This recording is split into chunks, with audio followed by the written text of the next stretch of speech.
Mo et son histoire, une émission proposée par Lanzaribook en partenariat avec Styx Radio. Aujourd'hui, dans Mo et son histoire, je vous propose de poursuivre notre épopée de l'histoire meldoise à l'époque des guerres de religion. Nous nous étions arrêtés en 1558. Je vous propose d'aller en 1559. Qu'est-ce qui se passe en 1559? Henri II de Valois meurt lors du tournoi de Quimper en août 1559, le fameux tournoi qui avait été organisé pour les fêtes du traité du Cateau-Cambrésis. Donc ça commence par la paix et qui met fin à tant d'années de guerre entre le royaume de France et l'empire des Habsbourg ainsi que l'Angleterre de la jeune Élisabeth Ière.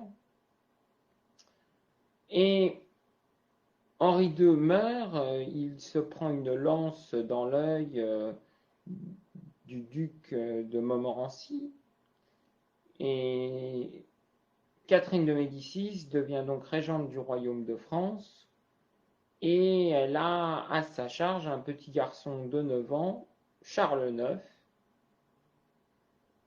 le futur Charles IX, le roi de France. Mais elle a un fils aîné qui est très malade, qui s'appelle à l'époque François II. Et le projet de Catherine de Médicis, c'était d'ailleurs de marier François II à Marie Tudor, ce qui sera fait à Marie Stuart, pardon, excusez-moi. C'est Elisabeth Ière Tudor et Marie Stuart, ce qui sera fait. Mais François II va mourir très vite. Et nous arrivons donc en 1562. En 1562, nous sommes en pleine période de guerre de religion. Et qu'est-ce qui va se passer? Eh bien, en janvier 1562, vous avez l'édit de Saint-Germain, qui est rédigé par Catherine de Médicis et Michel de l'Hospital. Et si tout est réglé à l'échelle internationale, Catherine de Médicis veut mettre bon ordre à l'échelle du royaume de France. Et elle décide que désormais, il y aura une liberté de culte pour les protestants. On peut imaginer que tout soit fini, évidemment. C'est sans compter l'action du duc de Guise, le, le fameux duc de Guise qui massacre avec une brutalité inouïe à Vassy des protestants rassemblés dans un temple. La réaction dans une ville comme Meaux, qui est protestante, le 25 juin 1562, en tout cas, le Meaux est scindé en deux. On peut dire que Meaux est bicéphale. D'un côté, vous avez le marché qui est protestant, et de l'autre, vous avez le centre-ville qui est catholique, avec la cathédrale de Meaux. Et le marché protestant a désormais son temple à Cornillon. Et d'ailleurs, au passage, c'est là que se trouvent les moulins. Vous comprendrez pourquoi par la suite. Je vous dis ça. Et le marché, le quartier du marché attaque le centre-ville. L'abbaye de Saint-Pharon est ravagée. Des statues sont détruites. Et c'est surtout la cathédrale qui va, hélas, faire les frais de cette attaque des protestants, puisque toutes les statues de la cathédrale ont les têtes coupées par les protestants. Et tous ces événements se passent le 25 juin 1562. Les guerres de religion seront lancées. Pour couronner le tout, Catherine de Médicis, qui s'est installée au château de Montceau-les-Meaux en 1559, vient avec son fils, âgé désormais de 17 ans, Charles IX, le roi de France, à Montceau-les-Meaux justement. Et Louis Ier de Bourbon décide de l'enlever, c'est ce qu'on appelle la surprise de Monceau, en 1567. Le complot est déjoué, et Charles IX et sa mère viennent se réfugier à Meaux. Il se réfugie dans les remparts de Meaux, dans le centre-ville de Meaux. Et Charles IX décide de marcher sur le marché, c'est qu'à de le lire.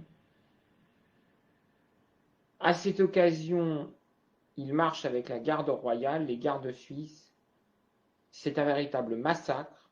Les remparts sont rasés et les moulins sont incendiés. Nous sommes en 1567. Les moulins d'ailleurs seront reconstruits en 1570. Donc l'incendie des moulins en 1567 a rien d'accidentel. Et puis les années passent et vient la fatidique date du 24 au 25 août 1572, la fameuse Saint-Barthélemy. Vous savez, c'était encore une tentative de conciliation, puisque Catherine de Médicis avait voulu faire marier Henri de Navarre, le futur Henri IV, avec la reine Margot, un protestant avec un catholique. Hélas, Charles IX fait assassiner l'amiral de Coligny. Sa mère se sent d'ailleurs trahie par son propre fils.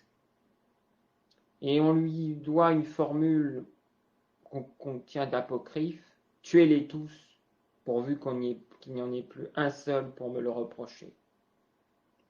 Ceci dit, Étienne Cosset, gouverneur de Meaux, si vraiment Charles IX a dit ça, Charles IX a sûrement donné l'ordre à Étienne Cosset d'agir, puisque le 25 août 1572 est organisé un véritable massacre des protestants, encore les fameux protestants du marché, qui sont cette fois-ci dépourvus de leurs remparts, puisqu'ils ont été rasés en 1567. En 1574, nous changeons de règne, c'est finalement Henri III qui devient roi de France, c'est le dernier fils de Catherine de Médicis. Et Henri III nomme le duc d'Alençon comte de Meaux.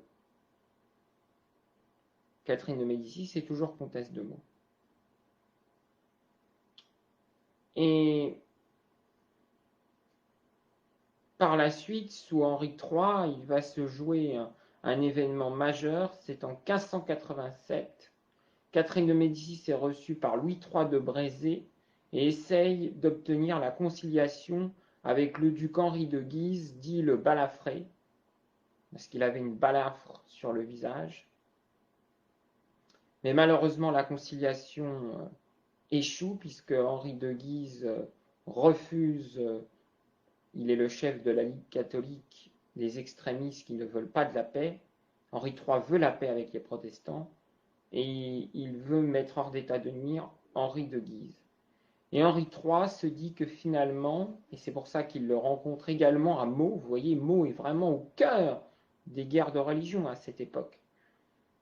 Juste après sa mère, il rencontre Louis III de Brézé, qui fait leur intermédiaire, qui est l'évêque de Meaux à cette époque, et Henri de Guise, et il ordonne à Henri de Guise d'aller se battre contre la confédération germanique qui vient d'envahir l'Alsace et qui menace les frontières françaises. Henri de Guise s'exécute, malheureusement il n'est pas tué au combat, comme l'espérait le roi. On connaît la suite. En 1588, Henri de Guise est assassiné par Henri III. Et Meaux change alors de camp, puisque les protestants ayant été majoritairement massacrés, Meaux devient à nouveau catholique majoritairement et se range du côté de la Ligue catholique. Henri III fait tirer sur les Huguenots en 1589 pour essayer de se concilier les faveurs de la Ligue catholique et a peur de se faire assassiner. Il se fera assassiner par Jacques Clément en 1589. Henri III désigne Henri IV comme son successeur, malgré le fait qu'Henri IV soit protestant. Mais le nouveau roi va devoir se convertir au catholicisme et abjurer une énième fois pour pouvoir prétendre ceindre la couronne de France. Et c'est à Meaux qu'Henri IV choisit d'abjurer pour la première fois en 1593, puis à Paris, un jour après avoir abjuré à Meaux. Et le 1er janvier 1594, Henri IV revient à Meaux, et c'est Louis de l'Hospital, marquis de Vitry, qui l'accueille. Le marquis de Vitry qui servira très bien Louis XIII au début de son règne.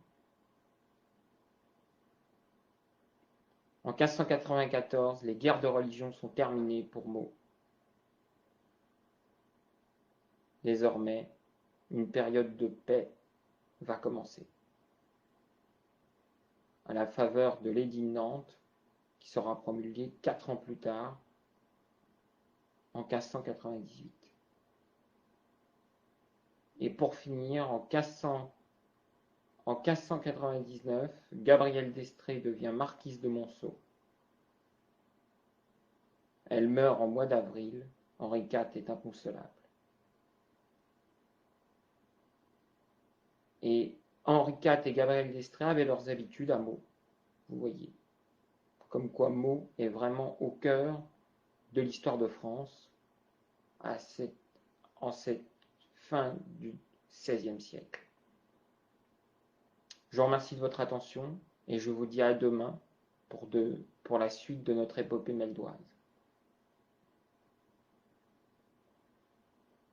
Cette émission vous a été présentée par Lanzaribook en partenariat avec Styx Radio. Vous retrouverez toutes ces vidéos sur ma chaîne YouTube par la suite.